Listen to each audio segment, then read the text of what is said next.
Hi, I'm Katie. And I'm Gus. And this is another episode of Joined at the Hip. We're Hip. standing outside of one of our current projects right now. As you see, it's a historic carriage house. There was a manor door, but that has been torn down, unfortunately.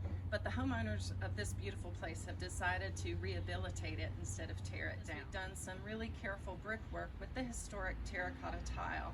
We found some close to matching flashed brick that we could fill in with the impossible to find historic terracotta. So what it does is it modernizes the space, gives the wall a nice smoothness, but it doesn't hide the history that the home has to tell. Let's take a look. It's okay to modernize and update your home. The most important thing, though, is let your home continue to tell its story. Just because you live in an old house doesn't mean you have to live like it's 1899. So when repairing old brick and terracotta blocks such as this, you need to make sure you're using the right type of mortar. A lot of people will make the mistake of using Portland cement, which is a modern use mortar it just acts like a straitjacket for these old bricks. So when I say straitjacket, what that means is the Portland cement is so strong, it doesn't allow the brick to expand and contract in hot and cold weather.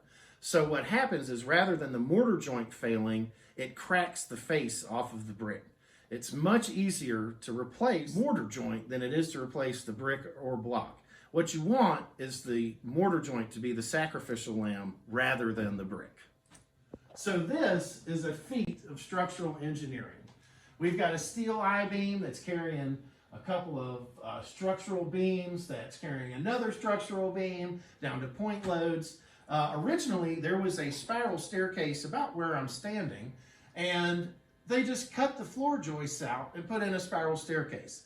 That's not how we do things at Adams & Adams. As you can see, we have moved spiral staircase over. We still have a little bit of work to do on this, but with all of this new structure, this place isn't going anywhere. So if you want your home to tell its story for another 100 years, call Adams & Adams Construction.